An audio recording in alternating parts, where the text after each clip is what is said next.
Club world cup final preview. That means PSG versus Chelsea ആണല്ലോ club world കപ്പിൻ്റെ final. അതൊരു നല്ല മാച്ചായിരിക്കും എന്നാണ് നമ്മൾ പ്രതീക്ഷിച്ച് നിൽക്കുന്നത്. നമ്മളൊരു PSG വേഴ്സസ് ബയൺ മ്യൂണിക് മാച്ചൊക്കെ കണ്ടതുപോലെ ഭയങ്കര ത്രില്ലിംഗ് ആയിട്ടുള്ളൊരു മാച്ചാകും എന്നുള്ള പ്രതീക്ഷയിലാണ് നമ്മളെല്ലാവരും ആ ഒരു മാച്ച് കാണാൻ നിൽക്കുന്നത്.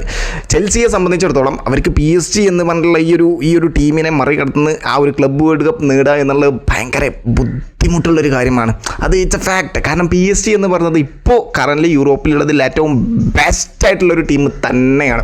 അത് നമ്മൾ സമ്മതിച്ചു കൊടുത്തേ പറ്റൂ. കാരണം അവന്മാരെങ്ങനെ ഈ PSG ടീം ഇങ്ങനെ ആവാൻ കാരണം one of the main factor, അവരുടെ ബാക്ക് ബോൺ എന്ന് പറയുന്നത് ലൂയിസ് എൻറിക്കെ തന്നെയാണ്. അദ്ദേഹത്തെ കൊണ്ടുവന്നു, പ്രോപ്പറായിട്ട് ടീമിന് അദ്ദേഹത്തിന് കുറച്ച് സമയം കൊടുത്തു. ആ ഒരു ടീമിനെ ഒരുമാതിരി മോൺസ്റ്റർ ടീം, നല്ല ബ്രഹ്മാണ്ഡ ടീം എന്നൊക്കെ പറയില്ലേ, അതുപോലത്തെ ഒരു ടീമിനെ ആക്കി വെച്ചിട്ടുണ്ട് ലൂയിസ് എൻറിക്കെ എന്ന് പറയുന്നത്. കാരണം ഇപ്പോൾ ലൂയിസ് എൻറിക്കെ എന്ന് പറയുന്നത് അതല്ല, PSG എന്ന് പറയുന്ന ടീം ലൂയിസ് കമ്പോസും നാസർ അൽ ഖലീഫിയും അവർ രണ്ടുപേരും കുറേ നാളുകളായിട്ട് അവർക്ക് ചാമ്പ്യൻസ് ലീഗ് നേടാൻ വേണ്ടി ടീമിനെ ഇങ്ങനെ സെറ്റാക്കിക്കൊണ്ടിരിക്കുകയായിരുന്നു. അപ്പോൾ നമുക്കറിയാം നെയ്മറെ 2017 222 മില്യൺ എന്ന് പറഞ്ഞിട്ടുള്ള ഒരു huge world transfer, most expensive ട്രാൻസ്ഫറിൽ നെയ്മറെ കൊണ്ടുവന്നു. അദ്ദേഹത്തിലൂടെ ഒരു പ്ലാൻ കൊണ്ടുവന്നു. പക്ഷേ അതൊന്നും വർക്കൗട്ട് ആയില്ല. UCL ഫൈനൽ വരെ എത്തി, പക്ഷേ അത് വർക്കായില്ല. ഫൈനലിൽ ബയൺ മ്യൂണിക്കിനോട് പരാജയപ്പെട്ടു. പിന്നെ മെസ്സി, നെയ്മർ, എംബാപ്പെ ഇവർ 3 പേര് ഇത്രയും നല്ലൊരു ട്രയോ ഇനി വേറെ ഏതെങ്കിലും വരാനുണ്ടോ? ഓക്കെ, അങ്ങനെ ആ ഒരു എന്താ പറയുക ട്രയോനെയും കൊണ്ടുവന്നു. പക്ഷേ ആ ഒരു ട്രയോയിലൂടെയും വർക്കായില്ല. റൗണ്ട് ഓഫ് 16 പോലും ആ ഒരു ട്രയോ വെച്ച് PSGക്ക് കടക്കാൻ പറ്റിയില്ല. പിന്നെ അവർ അതൊക്കെ മാറ്റി വെച്ചു. ലൂയിസ് എൻറിക്കെ വന്നു. അദ്ദേഹം വന്ന സമയത്ത് ആദ്യം തന്നെ നെയ്മർ ജൂനിയർ ആ ഒരു ടീമിൽ നിന്ന് പോയി. കാരണം അദ്ദേഹത്തിന് സൂപ്പർ സ്റ്റാർസിൻ്റെ ആവശ്യമില്ല. ഓക്കെ, ലൂയിസ് എൻറിക്കെ പ്രോപ്പറായിട്ട് പറഞ്ഞ കാര്യം അത് തന്നെയാണ്. 40 ഗോൾ അടിക്കുന്ന ഒരു പ്ലെയറിനെ വേണമെന്ന് നിർബന്ധമല്ല. 12 ഗോൾ അടിക്കുന്ന വേറെ ഏതെങ്കിലും പ്ലെയറിനെ, ഒരു അബവ് ആവറേജ് പ്ലെയറിനെ കിട്ടിയാലും അദ്ദേഹത്തിന് മതി എന്നുള്ള രീതിയിലായിരുന്നു അദ്ദേഹം ആ ഒരു ലൂയിസ് കമ്പോസിനോട് അല്ലെങ്കിൽ PSG മാനേജ്മെൻറ്റിനോട് അദ്ദേഹം പറഞ്ഞത്. അതുപോലെ തന്നെ നടത്തി. പക്ഷേ കിലിയൻ എംബാപ്പെ ഉണ്ടായിരുന്നു. കിലിയൻ എംബാപ്പെ ഉള്ളൊരു സീസണിൽ സെമി ഫൈനൽ വരെ എത്തി. പക്ഷേ സെമി ഫൈനലിൽ ഡോട്ട്മുണ്ടിനായിട്ട് ചാമ്പ്യൻസ് ലീഗിൽ അവർ പരാജയപ്പെട്ടു. അങ്ങനെ പിന്നെ കിലിയൻ എംബാപ്പെ റയൽ മാഡ്രിഡിലോട്ട് പോയി. കിലിയൻ എംബാപ്പയുടെ ഒരു പ്രശ്നം എന്ന് പറഞ്ഞു കഴിഞ്ഞാൽ PSG ടീം തന്നെ അത് എക്സ്പോസ് ചെയ്തിരുന്നു അദ്ദേഹം ലൂയിസ് എൻറിക്കെ ഇങ്ങനെ പറയുന്നുണ്ടായിരുന്നു, നിങ്ങൾക്ക് വേൾഡിലെ ബെസ്റ്റ് പ്ലെയർ ആവണോ, you want to press. Okay, ആ ഒരു ബോൾ പോയി കഴിഞ്ഞ് കഴിഞ്ഞാൽ ആ ഒരു ഓപ്പോസിറ്റിലെ ടീമിലെ ഡിഫൻസിനെ പ്രസ് ചെയ്യണമെന്ന് നിർബന്ധമായിട്ടും അദ്ദേഹം പറയുന്ന ആ ഒരു വീഡിയോ ഒക്കെ എക്സ്പോസ്ഡ് ആയിട്ടുണ്ട്. സോ അതില്ലാത്തത് കൊണ്ടാണ് പിന്നെ എംബാപ്പയുടെ കോൺട്രാക്റ്റ് കഴിഞ്ഞു. അദ്ദേഹത്തിന് റയൽ മാഡ്രിഡിലോട്ട് പോകണം എന്നുള്ള ഒരു ആഗ്രഹം കൊണ്ട് അദ്ദേഹം റയൽ മാഡ്രിഡിലോട്ട് പോയി. പക്ഷേ നമ്മളെല്ലാവരും വിചാരിച്ച് എംബാപ്പെ പോയതോടുകൂടി PSG ടീം ചിലപ്പോൾ മേ ബി ഒന്നും ആവില്ല എന്നായിരുന്നു. പക്ഷേ PSG ടീം എന്ന് പറയുന്നത് തുടക്കം കുറച്ചൊന്ന് സ്ട്രഗിൾ ചെയ്തെങ്കിലും പിന്നെ ഒസ്മാൻ ഡെംബലെ ടീമിൽ ഫോം ആയതിനു ശേഷം പിന്നെ PSG ടീമിനെ പിടിക്കാൻ കിട്ടിയിട്ടില്ല. ഒസ്മാൻ ഡെംബലെ ചെറിയ പരിക്കുകളുള്ള ഇഷ്യൂ ആണ്. പക്ഷേ ആ ഒരു പരിക്കിനനുസരിച്ച് അദ്ദേഹത്തെ പ്രോപ്പറായിട്ട് യൂസ് ചെയ്ത് ലൂയിസ് എൻറിക്കെ. നമുക്ക് ഓർമ്മയുണ്ട്, ബാഴ്സലോണയിലുള്ള സമയത്ത് ഒസ്മാൻ ഡെംബലെ ഹോസ്പിറ്റലിൽ നിന്ന് ഇങ്ങോട്ട് വരാൻ ടൈം എടുത്ത പ്ലെയറാണ്. ഇങ്ങോട്ട് വരുന്നു, വീണ്ടും ഇഞ്ചുറി ആവുന്നു, പോകുന്നു, ഹോസ്പിറ്റലിൽ പെട്ടെന്ന് എണീക്കാൻ പറ്റാത്തൊരു പ്ലെയറായിരുന്നു ലൂയിസ് എൻറിക്കെ. പക്ഷേ ആ ഒരു പ്ലെയറിനെ പ്രോപ്പറായിട്ട് ലൂയിസ് എൻറിക്കെ യൂസ് ചെയ്തു. അദ്ദേഹത്തിന് ക്ലബ് വേൾഡ് കപ്പിലും ചെറിയ ബൈനറി ഇഞ്ചുറി ഇഷ്യൂസ് ഉണ്ട്. അതുകൊണ്ട് ഇപ്പോൾ റയൽ മാഡ്രിഡിനെതിരെയായിരുന്നു അദ്ദേഹത്തെ മെയിൻ നോർമൽ പ്ലെയറായിട്ട് അദ്ദേഹം ഇറക്കിയത്. സോ ഒസ്മാൻ ഡെംബലെ എന്നൊക്കെ പറഞ്ഞു കഴിഞ്ഞാൽ ഒരുമാതിരി മറ്റേ കഴുകൻ്റെ കണ്ണ് പോലെ ഓപ്പോസിറ്റ് ടീമിൻ്റെ ഡിഫൻസിൻ്റെ അവിടെ ഇങ്ങനെ നിൽക്കുക, പ്രസ് ചെയ്യാൻ റെഡി ആയിട്ട്. ഓക്കെ, അങ്ങനത്തെ ഒരു പ്ലെയറാണ് ഒസ്മാൻ ഡെംബലെ എന്ന് പറയുന്നത്. അവർ മാത്രമല്ല, ദെസേരെ ദുവേ ആയാലും ക്വരറ്റ്സ്കി ആയാലും. ഇപ്പോൾ ദെസേരെ ദുവേനെ കഴിഞ്ഞ ഈ സീസണിലോട്ടാണ് അവർ ദെസേരെ ദുവേനെ സീസണിൽ കൊണ്ടുവന്നു. അദ്ദേഹം ഒരു നോർമൽ പ്ലെയറാണ്. നോർമൽ പ്ലെയർ മീൻസ് നല്ല ബോൾ കൺട്രോളുള്ള, അത്യാവശ്യം ഗോൾ സ്കോറിങ് എബിലിറ്റി ഉള്ള പ്ലെയറാണ്. പക്ഷേ അദ്ദേഹം സാധാരണ ചിലപ്പോൾ ചില മാച്ചിലൊന്നും ഗോൾ അടിച്ചില്ല എന്ന് വരും. പക്ഷേ ബിഗ് ഗെയിംസിലൊക്കെ ദെസേരെ ദുവേ നല്ല പോലെ ഫോമാവും. നമുക്ക് ബയൺ മ്യൂണിക്കിനായിട്ടൊക്കെ നമുക്ക് ഓർമ്മയുണ്ട്, PSG ഗോൾ അടിക്കാൻ സ്ട്രഗിൾ ചെയ്ത് നിൽക്കുന്നൊരു മത്സരമായിരുന്നു ആ ഒരു ക്ലബ് വേൾഡ് കപ്പിൻ്റെ ക്വാർട്ടർ ഫൈനൽ. പക്ഷേ ആ ഒരു മാച്ചിലും ദെസേരെ ദുവേ വന്ന് പെട്ടെന്ന് മാജിക്കലായിട്ട് ഒരു ഗോൾ സ്കോർ ചെയ്ത് PSGക്ക് ആ ഒരു ലീഡ് അങ്ങോട്ട് കൊടുത്തു.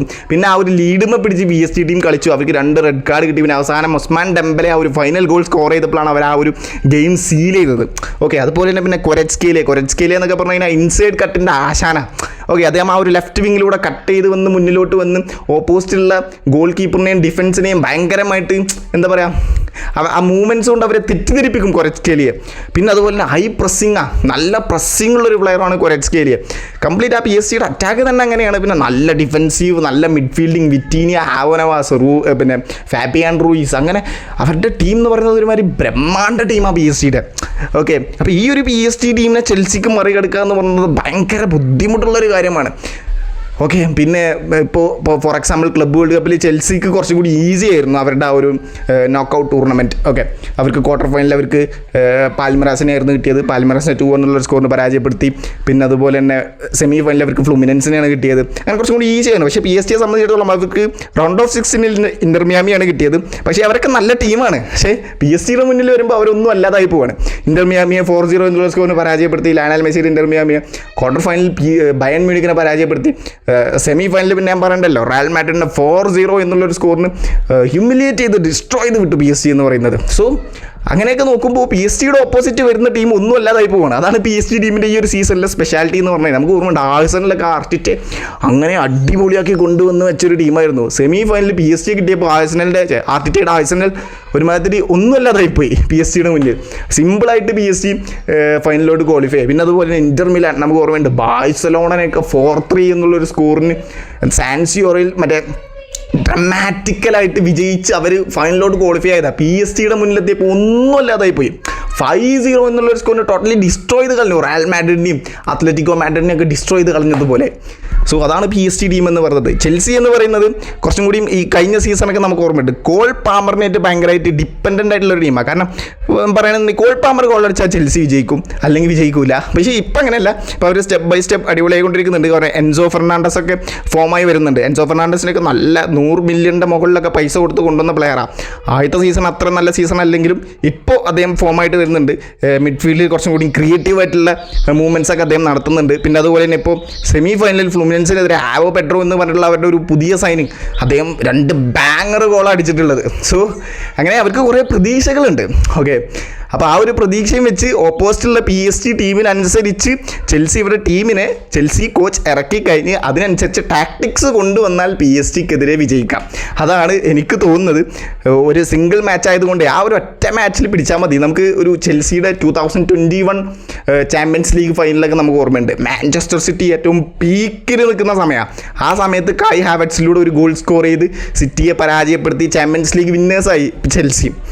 പിന്നെ അപ്പോൾ അതുപോലെ തന്നെ ക്ലബ്ബ് വേൾഡ് കപ്പിൽ ഈ ഒരു ഫൈനലിലും PSG അതുപോലെ പിടിച്ച് നിൽക്കാൻ പറ്റിയാൽ വിജയിക്കാം. പക്ഷേ അതൊരു ടഫ് ടാസ്ക്കാണ് PSG അങ്ങനെ പിടിച്ച് നിർത്തുക എന്ന് പറയുന്നത്. നമുക്ക് നോക്കാം, എന്തായാലും ഒരു കിടിലൻ പോരാട്ടമായിരിക്കും എന്ന് പ്രതീക്ഷിക്കുന്നു. നമുക്ക് നോക്കാം എന്തായാലും. So thank you so much.